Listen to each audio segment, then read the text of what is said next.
ಕೋಟಿ ಕೋಟಿ ಭಾರತೀಯರು ಹಾಗೆ ಇಡೀ ಪ್ರಪಂಚವೇ ಕಾಯ್ತಾ ಇರುವಂತಹ ಗಳಿಗೆ ಇದೀಗ ಬಂದಿದೆ. ಬಾಹ್ಯಾಕಾಶ ಅಧ್ಯಯನಕ್ಕೆ ತೆರಳಿ ಅಲ್ಲೇ ಸಿಕ್ಕಿ ಹಾಕಿಕೊಂಡಿದ್ದಂತಹ ಸುನಿತಾ ವಿಲಿಯಮ್ಸ್ ಅವರು ಇದೀಗ ಮರಳಿ ಭೂಮಿಗೆ ಬರ್ತಾ ಇದ್ದಾರೆ. ಭಾರತ ಮೂಲದ ನಂಟು ಹೊಂದಿರುವ ಬಾಹ್ಯಾಕಾಶ ವಿಜ್ಞಾನಿ ಸುನಿತಾ ವಿಲಿಯಮ್ಸ್ ಅವರು ಭೂಮಿಗೆ ಬರ್ತಾ ಇದ್ದಾರೆ. ಹಾಗಾದ್ರೆ ಅವರು ಇಷ್ಟು ದಿನ ಎಲ್ಲಿ ಇದ್ರು ಅಂತ ಪ್ರಶ್ನೆ ನಿಮ್ಮ ಮನಸ್ಸಿನಲ್ಲಿ ಮೂಡ್ತದೆ. ಆದ್ರೂ ಕೂಡ ಇದು ನಿಜ. ಯಾಕಂದ್ರೆ ಸುನಿತಾ ವಿಲಿಯಮ್ಸ್ ಅವರು ಬಾಹ್ಯಾಕಾಶ ವಿಜ್ಞಾನಿಯಾಗಿದ್ದು ಹಲವು ಬಾರಿ ಆಕಾಶಕ್ಕೆ ಹೋಗಿ ಅಧ್ಯಯನವನ್ನು ನಡೆಸಿ ಭೂಮಿಗೆ ವಾಪಸ್ ಬಂದಿದ್ದಾರೆ. ಅದೇ ರೀತಿ ಸುನಿತಾ ವಿಲಿಯಮ್ಸ್ ಇದೇ ವರ್ಷದ ಜೂನ್ ತಿಂಗಳಲ್ಲಿ ಬೋಯಿಂಗ್ ಸ್ಟಾರ್ ಲೈನರ್ ನೌಕೆಯ ಮೂಲಕ ಸುನಿತಾ ವಿಲಿಯಮ್ಸ್ ಅವರು ಬಾಹ್ಯಾಕಾಶ ನಿಲ್ದಾಣವನ್ನು ತಲುಪಿದ್ರು.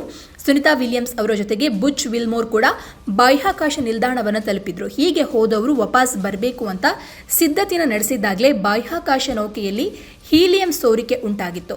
ಇನ್ನು ಸುನಿತಾ ವಿಲಿಯಮ್ಸ್ ಹಾಗೆ ಬುಚ್ ವಾಪಸ್ ಭೂಮಿಗೆ ಬರಲಿಕ್ಕೆ ತಾಂತ್ರಿಕ ದೋಷ ಅಡ್ಡಿಯಾದ ಹಿನ್ನೆಲೆಯಲ್ಲಿ ಆತಂಕ ಮನೆ ಮಾಡಿತ್ತು. ಈ ಕಾರಣಕ್ಕೆ ನಾಸಾ ಸೇರಿದಂತೆ ಜಗತ್ತಿನ ದೊಡ್ಡ ದೊಡ್ಡ ಬಾಹ್ಯಾಕಾಶ ಸಂಸ್ಥೆಗಳ ವಿಜ್ಞಾನಿಗಳು ಸಮಸ್ಯೆಯನ್ನ ಸರಿ ಮಾಡಲಿಕ್ಕೆ ಪ್ರಯತ್ನಿಸಿದ್ರು. ಇದೀಗ ನಾಸಾದ ಪ್ರಕಾರ ಮಾರ್ಚ್ 12ರಂದು ಕ್ರೂ 10 ಮಿಷನ್ನ ಭಾಗವಾಗಿ ನಾಸಾದ ಹೊಸ ತಂಡ ISSಗೆ ತೆರಳಿದ್ದು, ಆ ಬಳಿಕ ಸುನಿತಾ ಮತ್ತು ಬುಚ್ ಅವರು ಕ್ರೂ ಡ್ರ್ಯಾಗನ್ ಮೂಲಕ ಮಾರ್ಚ್ 16ರ ಸುಮಾರಿಗೆ ಭೂಮಿಗೆ ಮರಳುವಂತಹ ಸಾಧ್ಯತೆ ಇದೆ ಅಂತ ಹೇಳಲಾಗ್ತಾ ಇದೆ. ಅವರ ಮರಳುವಿಕೆಯ ಸಮಯ ಮತ್ತು ಸ್ಥಳ ಹವಾಮಾನ ಪರಿಸ್ಥಿತಿಗಳ ಮೇಲೆ ಅವಲಂಬಿತವಾಗಿರುತ್ತೆ ಅಂತ ಹೇಳಿ ನಾಸಾ ಹೇಳಿದೆ. ಇನ್ನು ಸುನಿತಾ ವಿಲಿಯಮ್ಸ್ ಅವರ ಬಗ್ಗೆ ನೋಡೋದಾದ್ರೆ, ಸುನಿತಾ ವಿಲಿಯಮ್ಸ್ ಭಾರತೀಯ ಮೂಲದವರು, ಆಗ್ಲೇ ಹೇಳಿದಂತೆ. ಇನ್ನು ಇವರು 1965ರ ಸೆಪ್ಟೆಂಬರ್ 19ರಂದು ಅಮೆರಿಕದ ಬಹಿಯೋದಲ್ಲಿ ಜನಿಸಿದ್ರು. ಅವರ ತಂದೆ ಡಾಕ್ಟರ್ ದೀಪಕ್ ಪಾಂಡ್ಯ ಗುಜರಾತ್ನಿಂದ ಅಮೆರಿಕಕ್ಕೆ ವಲಸೆ ಬಂದವರು.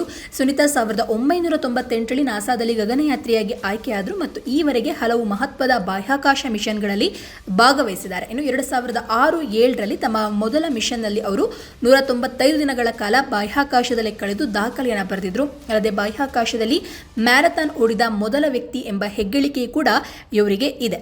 ಇನ್ನು ತಮ್ಮ ದೀರ್ಘ ಬಾಹ್ಯಾಕಾಶ ವಾಸದ ಬಗ್ಗೆ ಮಾತನಾಡಿರುವಂತಹ ಸುನಿತಾ ವಿಲಿಯಮ್ಸ್ ಅವರು, ಇಲ್ಲಿ ಕಳೆದ ಸಮಯ ನನ್ನ ಜೀವನದಲ್ಲಿ ಅಂದರೆ ವೃತ್ತಿ ಜೀವನದಲ್ಲಿ ಮರೆಯಲಾಗದ ಅನುಭವವಾಗಿದೆ. ಆರಂಭದಲ್ಲಿ ಕೇವಲ 8 ದಿನಗಳ ಮಿಷನ್ ಅಂತ ಬಂದಿದ್ವಿ, ಆದರೆ ತಾಂತ್ರಿಕ ಸಮಸ್ಯೆಗಳಿಂದಾಗಿ ಇಷ್ಟು ದೀರ್ಘವಾಗಿ ಇರಬೇಕಾಯಿತು. ಆದರೆ ಈ ಸಮಯದಲ್ಲಿ ನಾವು ನಮ್ಮ ಕರ್ತವ್ಯಗಳನ್ನು ಸಂತೋಷದಿಂದ ನಿರ್ವಹಿಸಿದ್ದೇವೆ, ಹೀಗಂತ ಹೇಳಿದ್ದಾರೆ. ಅಲ್ಲದೆ ಸುನಿತಾ ವಿಲಿಯಮ್ಸ್ ತಮ್ಮ ಕುಟುಂಬದವರನ್ನ ಭೇಟಿ ಮಾಡಲಿಕ್ಕೆ ಕಾತುರದಿಂದ, ಅಂದರೆ ಅತ್ಯಂತ ತುಂಬ ಸಮಯ ಆಯ್ತಲ್ವ, ತುಂಬ ಕಾತುರದಿಂದ ಕಾಯ್ತಾ ಇದ್ದೀನಿ ಅಂತ ಹೇಳಿದ್ದಾರೆ.